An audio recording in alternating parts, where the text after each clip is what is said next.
நேருகின்ற மரணம், பிணி, மூப்பு, பயம், துன்பம் முதலிய அவத்தைகள் எல்லாவற்றையும் நிவர்த்தி செய்து நம்மளை மரணத்துக்கு கொண்டு போறதுக்கு என்னென்ன நடக்குதாங்க? பிணி, மூப்பு, பயம், மரணம், பிணி, மூப்பு, பயம், துன்பம், இவ்வளவு அவத்தைகள் வந்தாதான் நமக்கு மரணம் வருது இல்லைங்களா? அப்போ துன்பம் முதலிய அவத்தைகள் எல்லாவற்றையும் நிவர்த்தி செய்து ஒரு பட்டியல் போட்டு இதிலிருந்து நான் என்னை விடுவிக்க வேண்டும், இதில் நான் மாட்டிக்கொண்டேன். ஏன்னா உலக வாழ்க்கையில் நம்மளை மாட்ட வச்சவங்க யாரும் நம்ம போய் மாட்டிக்கல. தயவு செய்து அதை நினைச்சிடாதீங்க. மனிதர்கள் குற்றவாளிகளே அல்ல. நான் பல இடங்கள் அதான் சொல்லியிருக்கேன். பல வருஷங்களாக நாம் எல்லாம் நல்லவர்கள், நமக்கு வழிகாட்டியவர்கள் தான் தவறான வழிகாட்டி உள்ளவர்கள் இல்லையா? அதனால தானே வள்ளலார் சொல்றாரு,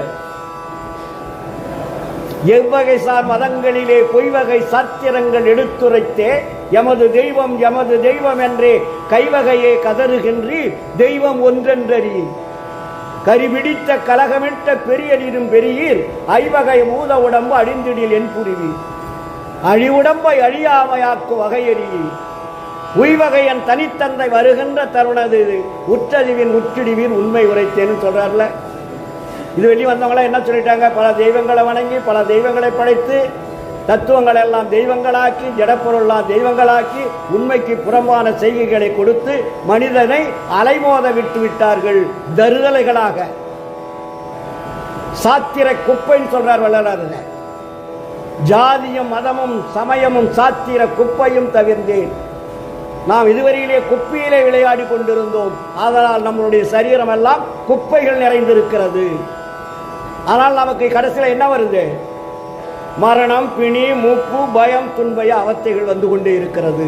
இது நாம் ஏற்படுத்திக் கொள்ளவில்லை.